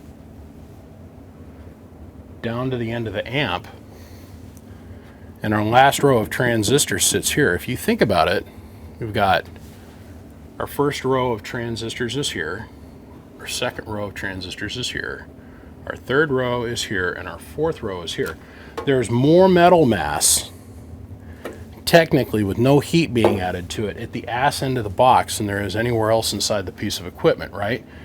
Even though we have that extra metal mass, these transistors down here had a tendency to get a little too hot, and people weren't giving them an opportunity to cool. That and the other thing is they were running on heavy volts back then. Like the common, when these were made, the transistors cost $17 to $19 a piece. It was common to run this piece of equipment on 18 volts. We're not going to run it like that in the test section here. We're going to run it, you know, I'll probably put it on maybe 15, because there's a lot of freaking money wrapped up inside, and time. You got to understand that the video segment that you just watched represents 5 days worth of time. Going there, doing the thing, coming back, blah, blah, and the video editing, all that's 5 days worth of time. Just my time alone, I've got so much energy wrapped up in this thing. It's silly. So I'm like technically 8 days, 9 days to get this far, just this far. So over a week and a half worth of time wrapped up in this one project. Not to mention the powder coat, the cost of the wire, and all the other stuff that we've had to do. Just don't even get me started. Just understand this thing works perfectly. What we did to help compensate for that, I did, is I took and I elevated the board up about 1/4 of an inch. And if you go back and you look through the time-lapse video that's interlaced with the interview there, you'll see where I was taking pieces of aluminum and plexiglass and laying them on the base of the cabinet and elevating this board up, separating the board from the base of the cabinet. We have vertical space that we could play with, but we don't have any way to open up the back of the cabinet more without coming away from it being a stock, and that's the whole idea, stock design. Well, after talking with the minister, we figured out that we could probably lift this up maybe 1/4 to 1/2 inch, and that's going to allow more air velocity, because we're going to have a 1/4 to 1/2 inch worth of, well, it's like 1/4 of an inch worth of space that goes along the base of the cabinet, where it's not, the air can move fairly unimpinged, and it's not going to have to be forced to be drugged through the heatsink fins, which will get us a turbulent tunnel effect that will take place. And I honestly feel that it's going to allow us to get a little bit more air velocity out of the back of the cabinet, but still be able to maintain cooling. And I think that that's going to help us overcome that one problem. We kind of quickly covered that in the interview, where he was talking about he would build them this way and the box would be more square, and, you know, kind of what we've progressed into today. But there's more metal mass heatsink. This is 100% heatsink from corner to corner, edge to edge. This is all heatsink. Where today we figured out, we sharpened our pencils really tight, and we figured out that we can get away with using heatsink that's about yay wide, and we only need about that long for 8 transistors. Only needs to be about yay long and about that wide. So if you do that, we'd do 32 transistors on about that much heatsink. Where this has got a whole bunch more of that, and the bed, the actual, so you've got the bed of the heatsink and then your fins that come off the bed. The bed on this heatsink is like stupid thick. It's like that compared to what we've got today, which is just a couple times thicker than a piece of cardboard. So it's got more metal mass to move the heat around and sink the heatsink, or sink the heat on the heatsink. So I think I'm done talking. I think it's time for me to hook this thing up. I do want to check the 2-pill for its pass-through tune. I want to check the 8-pill for its pass-through tune, just in case somebody decides they want to actually hook these up and use them. I don't know why you would ever want to do that, but just in case somebody does want to hook it up and use them, I've got to make sure that they're going to work and there's not going to be shipping back and forth. And the idea is to provide you with something that is 100% stock the way he made it, but I've got to verify that it's going to functionally work. So That means I gotta check the relays, I gotta do that kind of stuff. So let me hop away from the 32 pill for a hot minute, and we gotta do the lid. I gotta transfer all the fans from the other cabinet onto this lid. I've still got that yet to do. I'll get that all switcherooed around. I'm gonna check out the other 2 boxes real quick. And then when we come back, guess what? We're gonna hook it up, we're gonna run it.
So what we're looking at now is the 2-pill, the pre-driver, okay? And we're looking at the amplifier's ability to have RF come in, go through the coax connector, and then through the relay, and then out the coax connector to the dummy load. Those are approximately 2 6-foot jumpers hooked up. And once the camera figures it out, we'll see on channel 6, we're a 1.78. there has been a bar with a capacitor added here on the cap. So we know that this has been addressed before. Okay, so let's take the analyzer out of line. Here's what I find is interesting.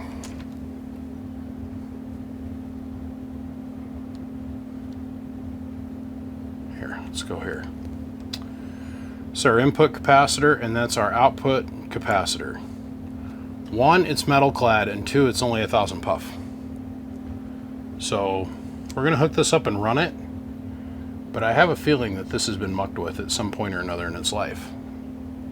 So let's just see how it runs and we'll go from there. Okay, so we got the bench 2950. We're down on like 12 volts over there. So we're gonna put 1 watt worth of carrier in it. It's a 1,000 watt slug and this is the only time I'm gonna go over this. So if you don't know what the scales are from this point forward, that means you skip forward in the video and it's your fault. 1,000 watt slug here in average, or PEP, 1,000 in average, and a 5 watt slug reading 4 at the moment. We're gonna put 1 watt worth of carrier in it. Turn on the 2-pill, and of course we're going to peg that in the corner. So now we're going to go over and look at this meter. Hello, 1 2 1 2 1 2 1 2 1 2. Oh, look at that input tune. Good job, bro. Look at this. So that's a 5 watt slug in reverse between the bench radio and the 2-pill. Hello, 1 2 1 2 1 2 1 2. So it's making 300 watts on 12 volts.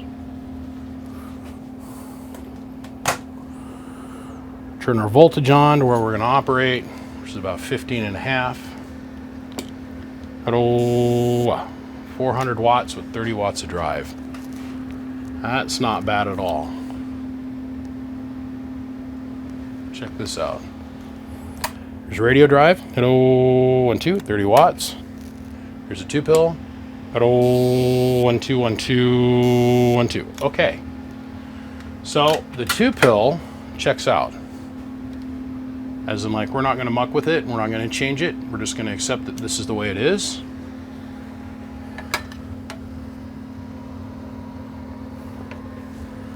Let's put the lid back on it. And put the screws back in it. Let's see, to continue forward, I'm going to need 2 more bird meters and an 8-pill and a couple more jumpers. Let me get the screws back in the lid for this one, and the next thing we'll do is we'll be looking at the 8-pill. I'm curious. Okay, so derail striker 955 bench radio. Hello, gonna hit it with about 125 watts. Let's hit this 2-pill. Hello. A 580 peak and about 210 bird. And remember, this isn't volted yet. These were designed to be volted. Volted. This is all done. We are 100% done messing with this. This is completely ready to go. The lid's ready to go. Everything's ready to go. All we're waiting on now is, well, me to get there. So 2-pill tested. Let's set this aside for a second. And let's go get that monster 8-pill. Oh, 8-pill. Prime Minister. It's not minister, it's minister, by the way. You guys all enunciate it wrong. I never correct anybody. I just sit there and go, oh yeah, I know who Prime is, yeah. I've met the man once or twice. It's Prime Minister. An A, not Prime Minister. Prime Minister. All right.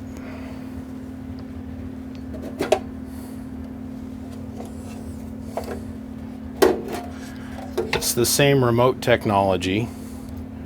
remote plug technology that this amp's got. Imagine that, it's universally the same. You tie these two together with a switch, the amp turns on.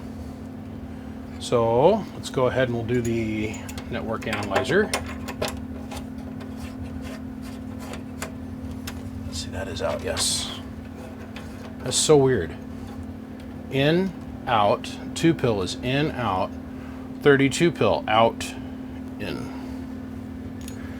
And it all comes down to the reason for that is because of the location of this coax inside the cabinet.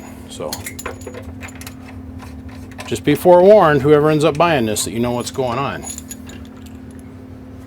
All right. And the network analyzer says it's 1.75 talking through the box. I bet you the Schmirt man, here, over here and join me. The Schmirt man is going to add a little bit of capacitance to this. It's going to down to the ground. Still, 1.7 isn't too bad. It's really not. I can think of worse numbers. So I added these two little caps right here, and they hook down, they come around a key-in transistor, and they go down to ground on the board there. We're down from a 1.517 to a 1.036. And we're looking right here. And then we're looking right up here. So otherwise, perfect.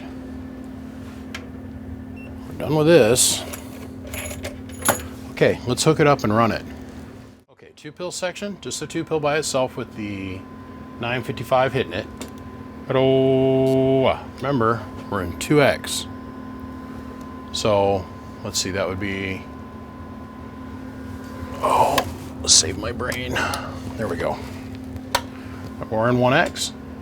Oh, about 350 watts going into the 2-pill. Oh, 1, 2. All right. Here's the 8-pill by itself. Oh, 1, 2, 1, 2, 1, 2. 2 drive in 8. Oh, 1, 2. Oh, 1, 2, 1, 2, 1, 2, 1, 2, 1, 2. So we're seeing, oh, 1, 2, about 500-600 bird. Oh, about 1,700-ish watts. Here is our 5 water between the 2-pill and the 8-pill with about 12 foot of coax in between, or 6 foot. 6 foot of coax and then a 1 foot jumper. Oh, 1, 2, 1, 2, 1, 2. 1, 2, 1, 2, 1, 2. So we're seeing just about a watt worth of reflect. And then we'll come all the way up here to the 2-pill input. Hello, 1, 2. Hello, 1, 2. Hello, 1, 2. Sorry, I'm getting nervous because I'm getting close to having to turn on that 32 pill. It's nervous. That's all there is to it. So now we'll take this coax connector off and we'll plug it in here. And then we'll take this bird meter and we'll put it over here. And then we'll take another jumper and go to that connector there. And then take the output. Output goes to there. Okay. So output from this box, which goes to the dummy load. We're going to hook up here, and I think you guys get it. Okay, let's slide back over here. Now that I've been able to test this, and I'm kind of not quite so leery of what's going on anymore here. This thing is working perfect. Once again, 5 watt slug in reverse. This meter is now changed to a 5x. So fully deflected over here. The scale goes to 100%. That's 5,000 watts. So we're reading at middle scale, adding a couple zeros. We still got the 1,000 in average, which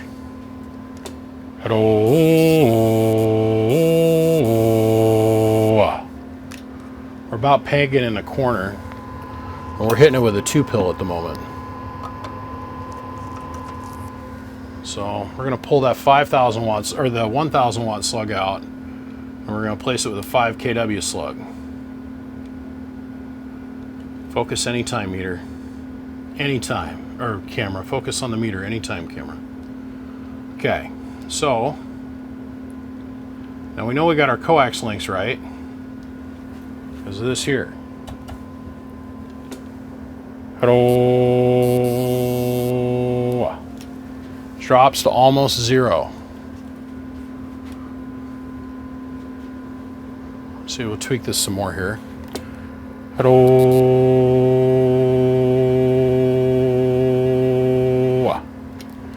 Making 3,800 watts with just the 2-pill.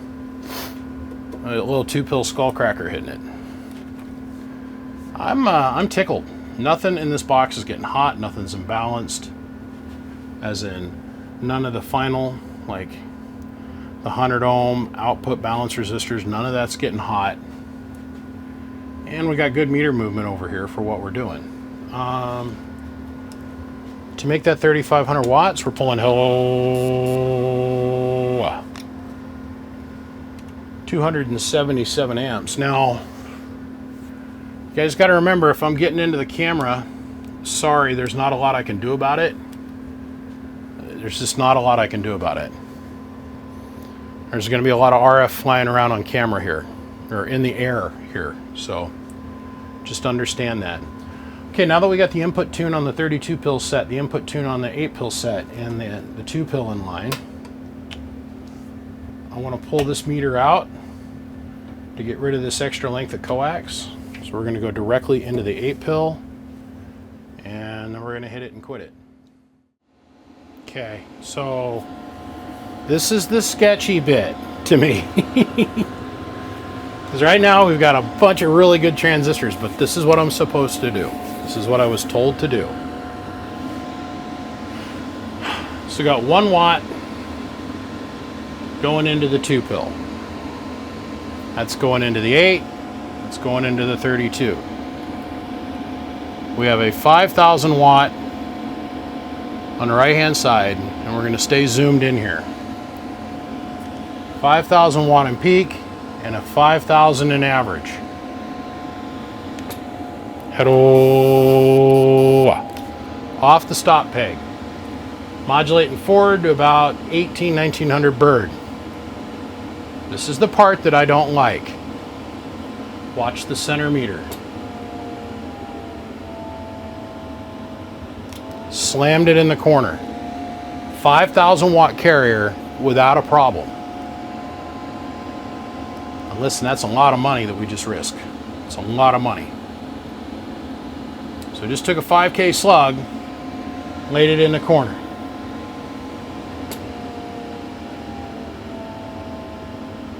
$774 amps. We just did it again, and I'm not doing it again. Not doing that again. I was told that this should easily pin a 5,000 watt slug in the corner dead key without any concerns. We can tell we're starting to run out of power supply and connections over here because the fans are starting to slow down here and here. Okay. Still, even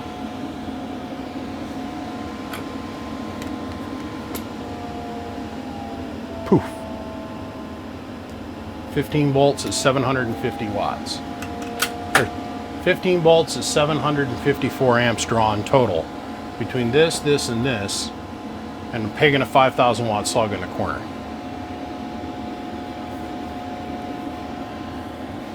Done. Oh man, I'm done. Okay, moving on. I'm moving on.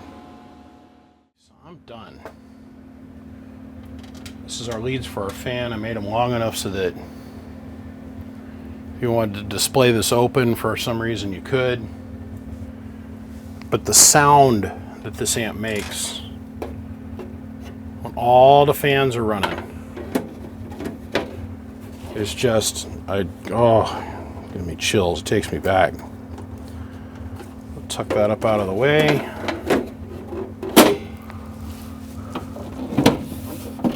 Okay. We're going to take our little jumper here that we have with the banana plugs. We're going to hook into the positive send terminal.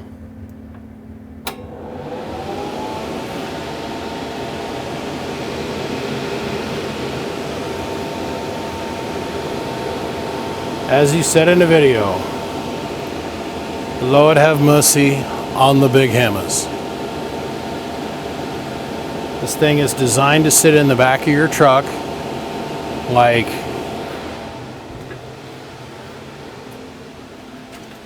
this far away from you and just sit there and cool itself. Now, I want to talk about, go ahead and unkey the relay. I want to talk about the plugs on the back of the amp. Let's come down here and let's look at these for a minute. There are 4 posts back here. Well, you know what? Hold on. Room in this space for me to move around, and got a lot of boxes in here at the moment. That's all I'm going to say. That's my goal. My mission is to spend the rest of today after I'm done with this, and I'm done editing the video, so it'll probably be tomorrow. Spend most of tomorrow morning cleaning up this space, taking everything this. Man, I've got a sea of cardboard over here. I've probably gotten 60 out of the 80 ROs I've given out. All showed up. Anyhow, this is opposite of most amplifiers. The in's over here, the out's over here. We already covered that. There are 4 banana plugs on the back of this amp. And these positive leads are the closest ones to the legit deal that I could get. Here, I had 2 blacks. The black ones are for the foot pedal. There's no auto key circuit in this. You manually key it. This is your 12 volt hot. This is your 12 volt ground. The hot is what turns this lead here, feeds this plug here. When you put 12 volts to this plug, it turns on the fan and it allows the relay to activate. When that is broken, the connection here is broken, the fans don't turn on and the relay won't do anything. This is your foot pedal. At the bottom is your ground, and the top lead is what activates the foot pedal. So we'll take our little jumper, we'll plug in here, and we're going to plug in here. Nothing happens. We're going to take our 12 volt positive plug, plug it in the bottom, plug in the top. Our fans turn on, and there was no spark, by the way. I put a 6 amp 1000 volt snubbing diode across this post into this post. And that's to help protect the relay circuitry, and to make it so that there's no spark when you flip a switch. That is literally the only modification I did to this whole amp that wasn't in here when it was stock. Everything else is exactly the same, and I mean literally exactly the same hardware, nuts, bolts, washers, resistors, strain reliefs. I had these left over from an extra Skullcracka project. The power wire, everything in this box is literally, except for that one diode, that one snubbing diode, is exactly the same as you would get it from him. It's the same thing with the 2 and the same thing with the 8 pill. They are exactly the same. Fans turn on. Now we got relay action.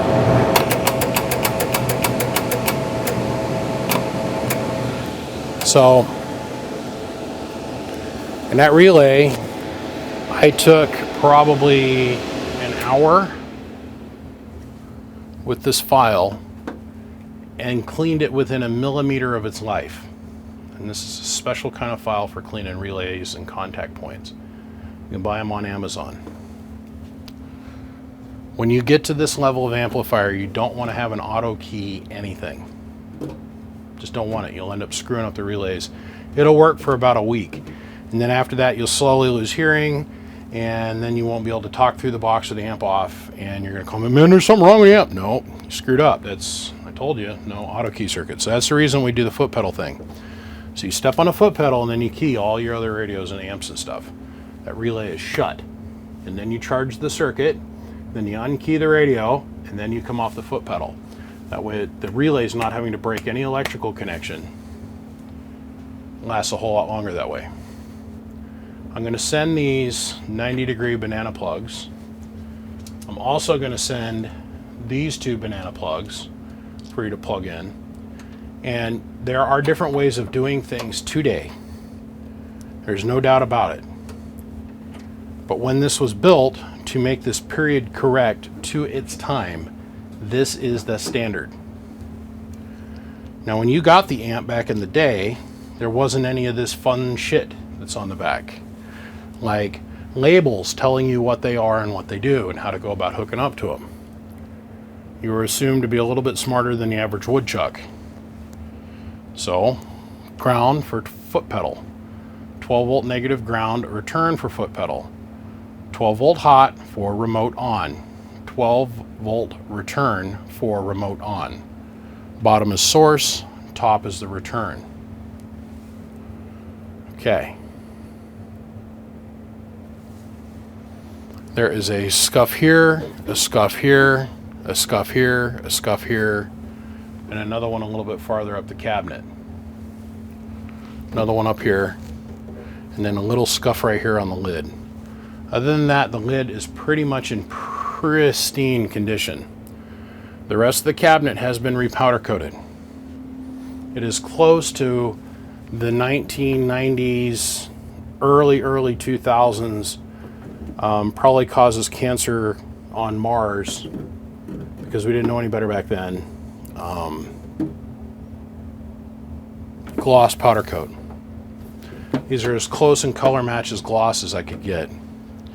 And I screwed up. What I should have done is have ripped this down, take the whole cabinet and have them repowder coat it, and then have him sign it. But he was home, he wasn't on tour doing his thing, and I needed to be there when I was there. So the signature to me overcomes all of this little tiny stuff. I put 4 new fan grills on this and went through and cleaned up all the wiring for the fans. This is returned back to virginal status.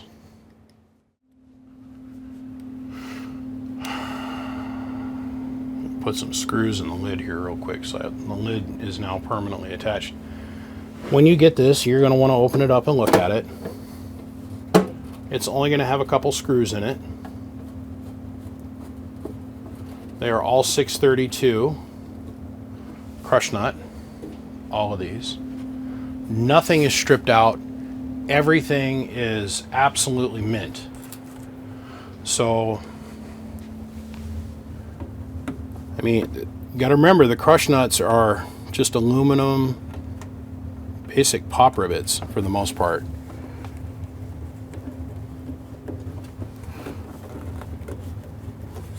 Oh, come on, start. Oh, I guess you don't want to. Are aluminum pop rivets. And what I'm getting at that is be very careful. Be very careful how you go about doing the nuts into this thing. Do them by hand. Okay.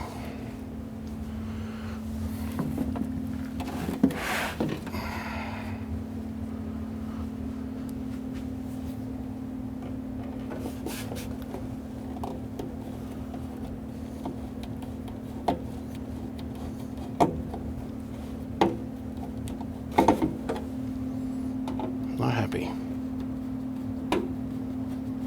Happy.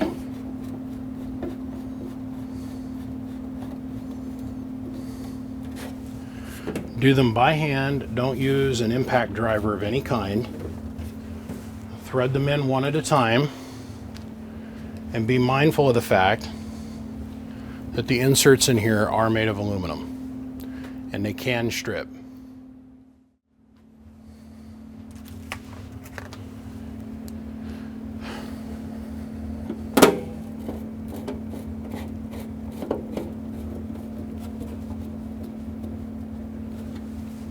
Decided to put all the screws in it because that front one was a little tight.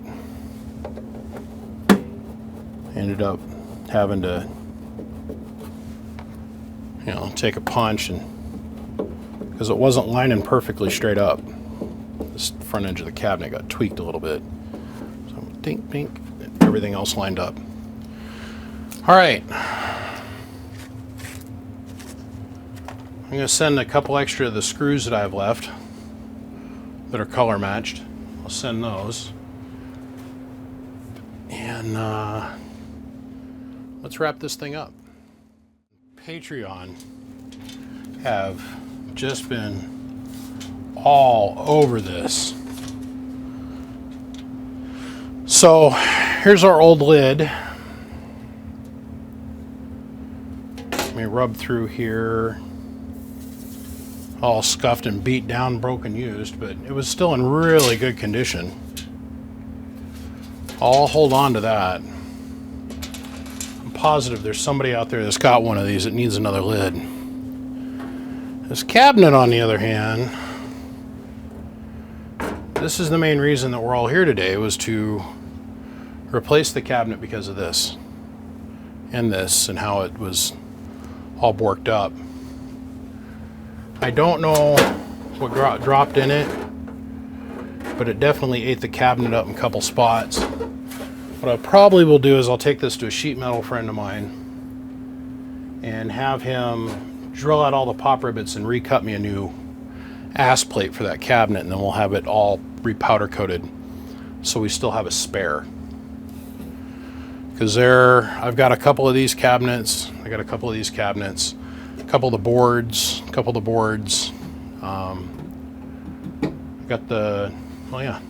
one hanging on the wall over here. Reach up here and see if I can get around all this other shit. I'm telling you, to move around in here today is like having to learn how to dance with an elephant. It's crazy. We have a couple of the boards left. Of course, we can get the transformers. I mean, look at how thick that phenolic is. So I got a couple of these left. Hold on one sec, guys. Sorry, that was the minister calling me, and we were talking about how this box did. It's been really neat. He's been very, very patient and guiding with me on this, so I appreciate it. So needless to say, that was a phone call I could not skip because his time is way more valuable than mine. Listen, I want to point this out. Just because I took it over to 5,000, 6,000 watts carrier, we do that just as a means to be able to show you that everything is working. If the box wasn't perfectly in tune and in resonance when we did that, we'd have parts flying out of it in a very dramatic fashion. So what I'm saying is, don't run it like that. Key it about 1,000, 1,500 watts if you do end up using it. Whoever ends up buying this, if you do intend on using this, I will pass on the man's name and phone number to you for you to be able to consult with him on setting these up. Okay, that's number one. Number two is you're only going to key it at about 1,500 watts, 1,000 watts, and let it go from there. Keep in mind, this is like the most valuable match set of transistor amps I've ever had in here. Matched transistors in the 2-pill, all matched transistors in the 8-pill, and all matched exact same lot number in the 32. These were all roughly built in the same time, and the transistors all came from the same-ish lot. And that's what I mean by matched, is they all have the same lot number on them. This is 32 Toshibas, 8 Toshibas, and 2 2879 Toshibas in this whole mess. This is probably going to end up being a museum piece in somebody's man cave, which I'm totally cool with. But if somebody does decide to put them in the mobile, just keep in mind that you want to keep it around 1,000, 1,500 watt carrier and let it go from there. This is not the setup that you would want to buy to run a striker on. These were built, designed, and meant to have like a Cobra 29 driven into them. Something that does about 30 watts peak, period, maybe 5 or 6 bird. You will run the dead key on the radio at about a watt to maybe a watt and a quarter, depending on the voltage in your mobile. Modulating to 5 bird, full maxed out 5-6 bird, or about 30 watts peak envelope power into this setup. No, don't have the idea that you're going to take and eliminate the 2-pill and run the striker into the 8 and into the 32. It will give you fits. You'll have nightmares at night thinking about trying to get the input SWR to where it's happy. That amp is designed to drive this amp that's designed to drive this amp. That's the way they were built back then. You can break them out and run them separately. When you start putting the gain chain together, one, you got to have your coax links right. That's very important, and you got to remember we covered this in the interview portion of this video about how the coax links for these boxes is different than how almost everybody else on earth does it, because it was a different school of thought when they built the amplifiers. So you're going to mentally have to be flexible with the idea that you're going to need to make custom jumpers for this setup. The main big difference is from this jumper here up to your antenna. That's going to be alarmingly short for most people. It's going to be 6 feet. So keep that in mind also. Now, all that being said, we want $15,000 for this total. And it's worth every penny. Because probably 10 years from now you could sell it for almost double that. When these were built 20 something plus years ago. Straight up. This was $3,200, but the cost of the parts that are in this amp were an eighth of what they are today. This was about $700 or $800 to $1,000, and this was about $250. Not lying. So first person to call me or text me, you guys all know the routine, they're going to have the opportunity to buy this. It's that simple. And I'm telling you, this is, I don't have words in my vocabulary to describe how rare and special these 3 amps are. I hope it's been conveyed to you. I hope you guys understand how much love and time and energy I have put into these 3 amps to make sure that they are perfect and exactly the way they should be, and the exact same they were on the date that they were manufactured. On that note, I'm going to go. Big shout out to my homeboy, the minister in the corner. And a big thanks to my Patreon supporters who've been going crazy over this. Also, to the Facebook group, BBI Amps, the group, my guys in there, all 7,000 of you guys. I appreciate the almost 500 thumbs up on this and the 4,000 plus person engagement that we got over the pictures as I've been going through this rebuild process. It is what it is. Gentlemen, I'll see you, and I say thank you for watching. Click, click.